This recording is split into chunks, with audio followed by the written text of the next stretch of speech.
স্বৈরাচারের একটা কালো ছায়া সরে গেল। এই জন্য আমরা আল্লাহ তাআলার শুকরিয়া আদায় করি।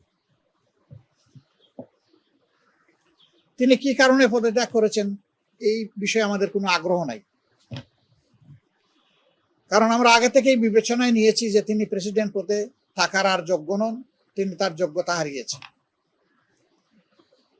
অস্থায়ী প্রেসিডেন্ট হিসাবে বাংলাদেশের সংবিধানের 54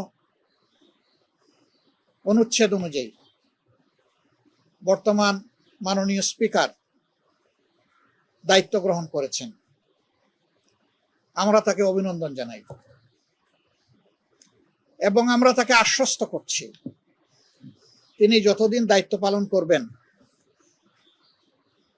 আশা করব যে তিনি ন্যায়নিষ্ঠভাবে এই দায়িত্ব পালন করবেন, নির্মোহভাবে দায়িত্ব পালন করবেন। কারো প্রতি তিনি কোনো ধরনের কোনো পক্ষপাতিত্ব করবেন না। তিনি নিরপেক্ষভাবে এই রাষ্ট্রপতির মর্যাদা রক্ষা করে একদিনের জন্য যদি তিনি দায়িত্ব পালন করেন বা যতদিন তিনি দায়িত্ব পালন করবেন, তিনি এইভাবেই দায়িত্ব পালন করবেন বলে আমরা আশা করি। যদি এইভাবে তিনি দায়িত্ব পালন করেন তাহলে আমরা তাকে সর্বাত্মক সহযোগিতা করব। আমরা অস্থায়ী রাষ্ট্রপতির সুস্বাস্থ্য কামনা করি। সংবিধান অনুযায়ী 90 দিনের ভিতরে পরবর্তী প্রেসিডেন্ট নির্বাচন করতে হবে। AKS অর্জন করলো গিনেস ওয়ার্ল্ড রেকর্ডস।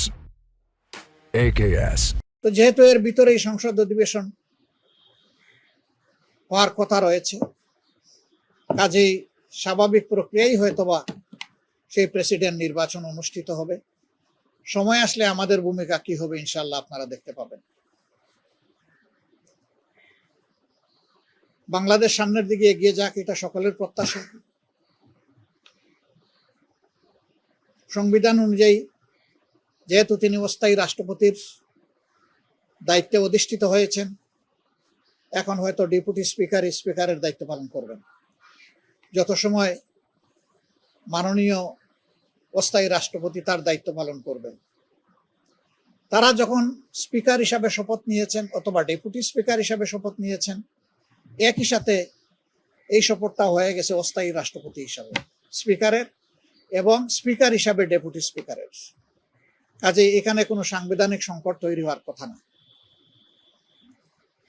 আমরা চাই কোনো সংকট তৈরি না হোক, তবে জনগণের যে মৌলিক প্রত্যাশা যে একটা পরিবর্তনের বাংলাদেশ, এখনো বাংলাদেশের নবগঠিত পার্লামেন্ট সেদিকে পা বাড়ায়নি। আমরা অনবরত আমাদের চেষ্টা চালিয়ে যাচ্ছি, ভিতরে এবং বাইরে আমাদের এই চেষ্টা অব্যাহত থাকবে। অতি স্বল্প সময়ের দাওয়াতে আপনারা আজকে এখানে হাজির হয়েছেন, এই জন্য আপনাদের সকলকে আমার এবং আমাদের প্রিয় সংগঠনের পক্ষ থেকে আন্তরিক কৃতজ্ঞতা এবং ধন্যবাদ জ্ঞাপন করছি। আমার প্রশ্ন হচ্ছে যে জুলাই বিপ্লবের সময় মহামান্য রাষ্ট্রপতি তখন নীরব ছিলেন, হত্যাকাণ্ডের নীরব ছিলেন। নীরব কেন? নীরবে তিনি সাহায্য করেছেন। এখন কি সাংবিধানিকভাবে তার বিরুদ্ধে মামলা করতে সাংবিধানিক কোনো বাধ্যবাধকতা আছে কিনা, নিষেধাজ্ঞা আছে কিনা, হত্যা মামলা করা যদি বা মামলা করে?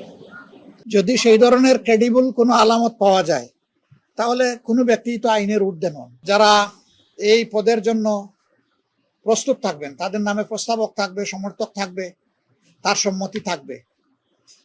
যদি একাধিক ক্যান্ডিডেট হন তাহলে সংসদে বিষয়টা এসে ভোটাভুটির মাধ্যমে তখন যিনি সংখ্যাগরিষ্ঠ ভোট পাবেন তিনি প্রেসিডেন্ট হবেন, এটাই তার পদ্ধতি। আমরা তো প্রেসিডেন্টের মর্যাদাই প্রেসিডেন্টকে দেখতে চাই, কোনো তুষামুদকারী দেখতে চাই না।